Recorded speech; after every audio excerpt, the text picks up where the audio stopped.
સુરતમાં માથાભારે મનીષ કુકરી ગેંગનો આતંક, સુરત ક્રાઇમ બ્રાન્ચને મળી સફળતા. સુરતમાં ઘણીવાર અસામાજિક તત્વોનો આતંક અવારનવાર સામે આવતો રહે છે, જેમાં અસામાજિક તત્વોના કારણે સુરત શહેરમાં કાયદો અને વ્યવસ્થા કથળે છે. ત્યારે સુરતમાં વધુ એક અસામાજિક તત્વોનો આતંક સામે આવ્યો હતો.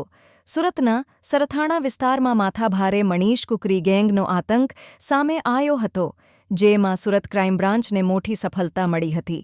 સુરતમાં માથાભારે મનીષ કુકરી સહિત 3ની ધરપકડ કરવામાં આવી હતી. સુરતમાં મનીષ કુકરી ગેંગના 5 અસામાજિક તત્વોએ આતંક મચાવ્યો હતો, જે 5 અસામાજિક તત્વો સીસીટીવીમાં કેદ થયા હતા. આરોપીઓ આતંક મચાવીને ફરાર થયા હતા. આરોપીઓ સુરતથી અમદાવાદ, અમદાવાદથી સતારા અને મધ્યપ્રદેશ ભાગતા ફરતા હતા, જેની શોધખોળ સુરત ક્રાઇમ બ્રાન્ચ કરી રહી હતી. મનીષ કુકરી ગેંગના સભ્ય મધ્યપ્રદેશના પંચમઢીમાં છુપાઈ ગયા હતા, જેમને પકડી લેવા માટે ક્રાઇમ બ્રાન્ચે કાર્યવાહી કરી હતી. જે પછી સુરત ક્રાઇમ બ્રાન્ચે મધ્યપ્રદેશના પંચમઢીમાંથી મનીષ કુકરી અને તેના સાગરીતોની ધરપકડ કરી હતી. સુરત ક્રાઇમ બ્રાન્ચથી નાસતા આરોપીઓ વિવિધ જગ્યાઓ પર છુપાઈને રહેતા હતા. તેમને મચાવેલા આતંકના સીસીટીવીમાં તેમના ચહેરા દેખાઈ ગયા હતા. તેના આધારે ક્રાઇમ બ્રાન્ચે તેમને પકડી લેવાની તજવીજ હાથ ધરી હતી. સુરત ક્રાઇમ બ્રાન્ચે મનીષ કુકરી, મિતેશ ગાબાણી અને ચિરાગની મધ્યપ્રદેશના પંચમઢીમાંથી ધરપકડ કરી છે. અગાઉ પણ મનીષ કુકરી ગેંગ વિરુદ્ધ ગુન્હા નોંધાયેલા છે, જે આરોપીઓની ધરપકડ કરીને સુરત ક્રાઇમ બ્રાન્ચે વધુની તપાસ હાથ ધરી છે, જે બાદ તેમને જેલ હવાલે કરવામાં આવશે. तारीख 16/5/2025 को सरथाना पुलिस स्टेशन में एक एफआईआर दाखिल हुआ।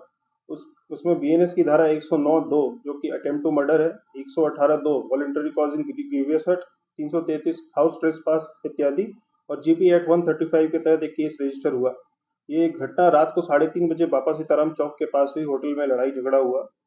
इसमें टोटल 5 आरोपी थे। पहले आरोपी का नाम मनीष कुकरी, दूसरे का नाम मितेश गगवानी, तीसरे का नाम अनिल ठाकुर राजपूत, चौथे का नाम चिराग और पांचवा आशीष।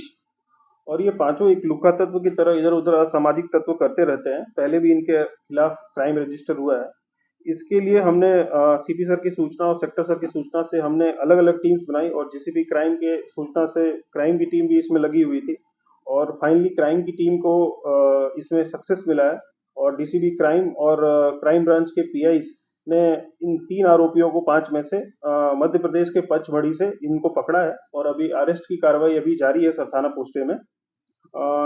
गौरतलब बात यह है कि ये जो लोग हैं इनके ऊपर पहले भी खून की कोशिश, एक्सटॉर्शन, अपहरण, महाव्यथा, लूट और आर्म्स एक्ट के जैसे गुने रजिस्टर्ड हैं और ये एक ऑर्गेनाइज्ड क्राइम नेटवर्क की तरह काम करते हैं।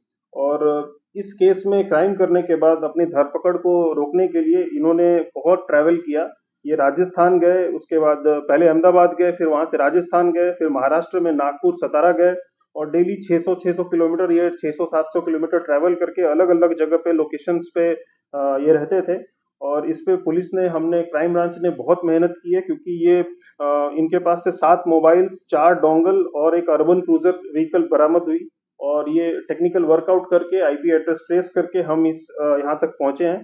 और इसको अभी हम अरेस्ट की कार्रवाई हम इसको पूरा करेंगे और इसको फिर रिमांड के लिए हम कोर्ट में जाएंगे।